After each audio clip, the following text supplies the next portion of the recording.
Urwego rw'igihugu rushinzwe ubugenzacyaha RIB mu gihugu cy'u Rwanda rwataye muri yombi Igabe Egide ukekwaho gukoresha impamyabumenyi y'ikirenga ya PhD mu gushaka akazi muri kaminuza zitandukanye mu gihugu. Uru rwego rero ruvuga ko Igabe Egide afite icyemezo kigaragaza ko yarangije kwiga mu cyiciro cy'ikirenga muri kaminuza Atlantic International iri muri Leta Zunze Ubumwe za Amerika. RIB ivuga ko Igabe afungiye kuri sitasiyo ya Kicukiro mu gihe dosiye ye ikorwa kugira ngo ashyikirizwe ubugenzacyaha. Nahamwa n'iki cyaha cyo gukoresha inyandiko mpimbano azahanishwa igifungo cy'imyaka itari munsi y'itanu ariko kitarengeje imyaka igera kuri 7. Akaba rero byashyizwe ku rubuga nkoranyambaga rwa RIB avuga yuko yamaze kumuta muri yombi kubera yuko yajya agaragaza yuko afite PhD yavanye muri Leta Zunze Ubumwe za Amerika akayikoresha asaba akazi mu bigo bitandukanye, ariko bakaba bamaze kumuta muri yombi. Rero akaba rero ari byo ngibyo mu makuru yandi akomeje kugenda avugwa. Mwenda ni umunyamakuru ukomeye cyane mu gihugu cya Uganda nyiritangazamakuru cya The Independent, akaba rero yagaragaye ari mu ndege y'intambara mu mwambaro wa UPDF n'igisirikare cya Uganda. Ifoto rero ikaba yaciye igikuba ku mbuga nkoranyambaga nk'uko byakomeje kugenda bigarukwa mu gihugu cya Uganda. Umunyamakuru Andrew Mwenda wubashywe muri Uganda yaciye igikuba nyuma yo kugaragara yambaye impuzankano y'igisirikare cy'iki gihugu ari no mu ndege y'intambara. Ku mbuga nkoranyambaga hari gucicikana video igaragaza umunyamakuru yicaye muri kajugujugu y'iki gisirikare ya M24 yumvikana agira ati ngiye kurasa ati kuri ADF muri Congo, ati kandi ejo muzabona benshi bapfuye bazengurutse ku mupaka. Mwenda kandi agaragara mu yindi video asuhuza abasirikare bari kuri indege abashimira kuba bakoze akazi keza barasa ADF, anabaha amapeti ati General arangije akazi ke nyuma yo kurasa nabi kuri ADF, ati basore mwakoze kubw'akazi gakomeye cyane mwakoze. Impaka zabaye nyinshi ku mbuga nkoranyambaga, abantu baribaza ku buryo uyu munyamakuru yabonye umwambaro w'igisirikare akaba nabasha kugera no kwinjira muri indege y'intambara. Mu gihe hibazwa ibibazo, umuvugizi wa PDF Brigadier General Flavia Byekwaso yatangarije NTV ko nawe ataramenya ukuntu Mwenda yabonye ibi bikoresho by'igisirikare n'icyo yaragamije. General Byekwaso wemeza ko ibyo Mwenda yaba yarakoze ari icyaha gihanwa n'amategeko yavuze ko UPDF yatangiye gukora iperereza kuri iki kibazo, ngo ni mu gihe umuntu utabiherewe uburenganzira akoresha ibikoresho by'igisirikare akanavuga mu izina ryacyo ahanishwa igifungo kitari munsi y'imyaka 3 ariko kitarenze imyaka igera kuri 7 nkuko yakomeje kugenda abigarukaho. Reka rero turebe n'andi makuru atandukanye akomeje kugenda avugwa hirya no hino. Uburundi bwirukanye abanyarwanda bavugaga ko bari bahunze banga kwikingiza mu Rwanda. Abaturage b'Igoma muri Repubulika ya Demokarasi ya Kongo n'ab'i Rubavu mu Rwanda bafite ubwoba ko ibirunga bya Nyiragongo na Nyamuragira bishobora kuruka vuba. Aya makuru hamwe n'ayandi turayarambura mu kanya gato cyane, ntimujye kure. Muri kumwe na Thomas Kamilindi. Uburundi bwirukanye abanyarwanda bahunze igihugu cyabo muri iyi minsi bavuga ko badashaka kwikingiza virusi ya corona. Mugenzi wacu Frederic Nkundikije yabiganiriyeho na Buramatari Albert Hatungimana uyobora intara ya Kirundo, imwe mu zihana imbibi n'u Rwanda. Mu bajabutse umupaka badaciye ku mupaka uzwi twarabonyemwo abanyarwanda bavuga ko badashaka urucanco, ariko turabona n'abandi bajabuka umupaka baciye mu rufunzo rw'Akanyaru, hanyuma ugasanga harimwo abantu baba batashatse guca ku mupaka wa Gasenyi Nemba dusanze tuzi. Rero abonye tubona yuko ari abantu batemera urucanco. Amakuru atangazwa bavuga kandi ko muri ko murabasubiza inyuma mu gihugu cy'u Rwanda. Murashaka kutubwira imvo zituma musubiza inyuma abantu bashaka gusaba ubuhungiro? Abo bantu basabye ubuhungiro kubera ko ku itariki 4 z'ukwezi kwa mbere 2022 naragiye ku musozi wa Nyakarama muri komine ya Bugabira kuganira nabo, dusanga abo bantu n'abantu batemera amategeko y'igihugu cy'u Burundi kuko bagendera ku myemerere y'idini, hanyuma bakongera kandi bakaba abantu batemera yuko babapima.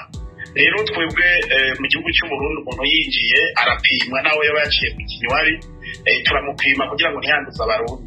Abo rero kugeza icyo gihe baranse gupimwa, urumva baze gupimwa baca banka no gufata umuti, kandi igihugu cy'u Burundi mu kwikingira urucanco ari kuza kwipimisha cyumva ibimenyetso, hanyuma iyo basanze urwaye bagaca baguha umuti unyoye umuti abarundi benshi barakira bose barakira n'ubwo mu Kirundo rero icyo kiza cyaraduteye izo ngingo z'igihugu turiko turazishyira mu ngiro abo bantu rero nabujya baciye mu rufunzo rw'Akanyaru baca ahantu hatazwi kuko iyo baca ahazwi bari gupimwa twaciye tubona rero yuko bafise ivyiyumviro biri kubiri n'amategeko y'u Burundi ajanye no kwikinga icyo kiza. Cyo bituma rero twahisemo yuko twabashikiriza u Rwanda nabugera abanyarwanda kandi binjiye binyuranije n'amategeko hanyuma kugira ngo u Rwanda rubatahuze umugambi wo kwikingira coronavirus. Nayo urumva binjiye bakaba banka ingingo z'igihugu cy'u Burundi bakaba kandi binjiye mu buryo butemewe n'amategeko, ni byiza ko tubasubiza mu gihugu babaje bava.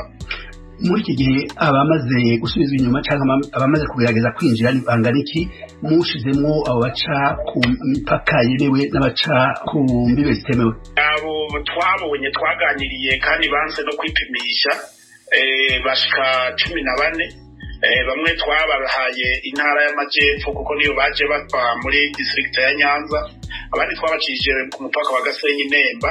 Mu by'ukuri sukubagira ubuhungiro mugabo iki kiza ni kiza cy'isi yose.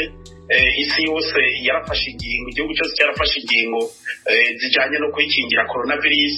Mu Burundi rero mu ngingo zafashwe baduhimiriza, leta y'u Burundi duhimiriza nuko umuntu acyumva ibimenyetso yipimisha, nuko umuntu wese yinjiye igihugu cy'u Burundi yipimisha. Abo bantu rero baravyanse ku mugaragaro imbere y'abamenyesha makuru, imbere y'abajejwe umutekano n'imbere ya buramatari. Dushaka dufata ingingo rero yuko twabashikiriza igihugu baje bava mu kugira ngo babatahuze yuko tudashobora kwakira abantu bari kubiri n'amategeko y'igihugu cy'u Burundi.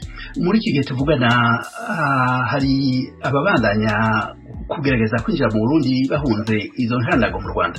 Oya, twebwe tumaze kugira urugendo ku mutumba wa Nyakarama muri komine ya Bugabira aho binjirira baciye mu kiyaga mu rufunzo duhanira ku rubibe n'u Rwanda uruzi Kanyaru. Twarabaganirije turamarana amasaha ashika 4 turagiranira n'inama n'abenegihugu baho, hanyuma mwabo twarasanzemwo abana hanyuma turabwira bavuga kuko bavuga yuko n'ubundi mu rufunzo hariyo abandi, hanyuma turabwira babatelefone bababwire yuko mu Burundi bariko baraza naho nyene bafashe ingingo yo gupima abinjira. Rero ucyanka kupimwa urumva ko tudashobora kukwemera ko winjira mu bene igihugu b'abarundi basanzwe ata coronavirus ihari. Twebwe runga mu ntara ya Kirundo icyo kiza hariho abo twagitoye bari ku muti kandi barakize, mugabo muri komine ya Bugabira nta mwene gihugu n'umwe agwaye iyo coronavirus. Byumvikana ko rero nabo boba bariko barashaka kwinjira, boba bariko barashaka kuza kutwandukiriza bene igihugu, ivyo rero urumva ko tudashobora kuvyemera. Albert Hatubimana buramatari intara ya Kirundo, murakoze cyane rwose ku kanya mwahaye radio Ijwi ry'Amerika. Murakoze cyane. Igoma, umurwa mukuru w'intara ya Kivu ya ruguru muri Repubulika ya Demokarasi ya Kongo, ibirunga bya Nyiragongo na Nyamuragira biragaragaza ibimenyetso ko bishobora kuruka vuba. Abahanga babikurikiranira hafi barasaba abaturage babyegereye kuba maso. Ni inkuru ya Ali Asanka Darius urigoma. Hirya no hino mu mujyi wa Goma hakwirakwije amatangazo y'indorerezi zikurikiranira hafi ibirunga. Ayo matangazo avuga ko igipimo cy'ibirunga kigeze ku ibara ry'umuhondo, bisobanura ko abantu bagomba kuba maso. Ibi byakurikiwe n'imitingito ikomeje kumvikana hirya no hino ivanze n'umukungugu wazo ugera mu midugudu uturiye ibyo birunga na Mukondo na Mutaho. Ibi byatumye abaturage bamwe bava mu ngo zabo berekeza mu yindi midugudu. Mu mudugudu wa Mukondo muri Grupima Muja mu karere ka Nyiragongo mu birometero 11 uvuye mu mujyi wa Goma, abaturage baravuga ko umukungugu uturuka muri ibyo birunga wica imboga n'ibindi biribwa, nkuko Petronia Baseme umuhinzikazi abitubwira. Tuko naogopa sa, turi gutinya wenda habe iruka ry'ikirunga, dore n'abana bacu batangiye kurwara, niyo mpamvu duhunze. Bikohozi ndio tunashuka ngambo za huko. Ibindi bituma abatuye Mutaho hafi ya Mukondo bahunga mu ngo zabo ni uburwayi buri kugaragara kuri abo baturanyi b'ibyo birunga, n'ibindi bituma bacika intege badashidikanya n'ubu bwahawe n'abahagarariye indorerezi z'ibirunga kuri uyu wa gatatu. Arsene Tampaka atuye Mutaho. Muri misi turi gukorora cyane, n'abana bamwe batangiye kurwara za diare n'izindi ndwara. Abaturage turi gusaba abayobozi bishira hamwe ya OVG batubwiza ukuri. Biyangiza inkiko ni umuganga kuri uwa gatatu yaraye mu kazi, yabye Ijwi ry'Amerika ko yabonye umuriro waka hejuru y'iki y'ikirunga Nyiragongo afite inama agira abaturage bibasiwe n'umukungugu mwinshi ubibasiye. Inama twabagira nuko ikirunga kiri an activity nk'uko cyohereza kera rero mikorobe zo mu kirunga kaba yakwidepoza ku myaka ku marigime baragura mu soko. None birasaba yuko icyose mbere ko kijya bagomba kuracyoza ko bwaneze ko iki byabazanira no ku n'indwara za diare. Niba atageje akafata regime agita imbuga yasoromye asoroma akaba havuye umucucu w'ikirunga akaba atawogeje neza akajya gutya byamuzanira no gupfa abana badahize cyangwa badahitwa. Cya kabiri ni ugukingira amaso. Kubera mudakingira amaso ni umutanga gukingira mu maso waribisha amaso. Guhera tariki ya 2 y'uku kwezi muri aka gace ka Goma hakomeje kumvikana imitingito myinshi n'impumuro mbi. Abayobozi bakomeje guhumuriza abaturage no kubasaba kuba maso. Ali Asanka Darius, Ijwi rya Amerika. Usibye abaturage b'Igoma n'ab'i Rubavu ituranye rero na Goma nabo barakurikiranira hafi iby'ibirunga Nyiragongo na Nyamuragira, ariko baratekanye. Mugenzi wacu Tim Ishimwe yabivuganyeho n'abaturage babiri b'i Rubavu, Ismael Tugohore na Peace Uwineza. Uko byifashe ubu ngubu nta kintu gikomeye cyane cyabaho uretse kuba nijoro dushobora kureba ku bicu hejuru yanuze ya crater tukabona wenda umutuku, ariko nta kintu cyahinduka urebye. Kuvuga umutuku urashaka kuvuga iki? Ni umuriro ubuvamo mu kirunga mo hagati ariko ugaragarira hejuru ku bicu. Naho ibintu biri kuvugwa ko hari ibintu by'imikungugu biri kuza bigatuma abantu bakorora cyangwa se bitsamura, byo bimeze gute? No, urebye kwa leta yadutangarije yuko ikibazo gihari nuza umwuka turi guhumeka harimo utwo tubazo nyine, ntago ari umwuka mwiza wuzuye mbese kuba ari mwiza. None ibyo byuka bituma abantu bashobora kuba badahumeka, nda leta uvuze ko yatangiye kubabwira ko bihari. Uratekereza ko byaba bituruka koko mu birunga cyangwa n'ahandi bituruka wenda nko mu nganda? Oya, ntabwo ari ikibazo cy'ibirunga. Iyo urebye ubona atari ikibazo cy'ibirunga, nubwo rwose tutabifitiye ubumenyi ko ntabwo ari ibibazo by'ikirunga.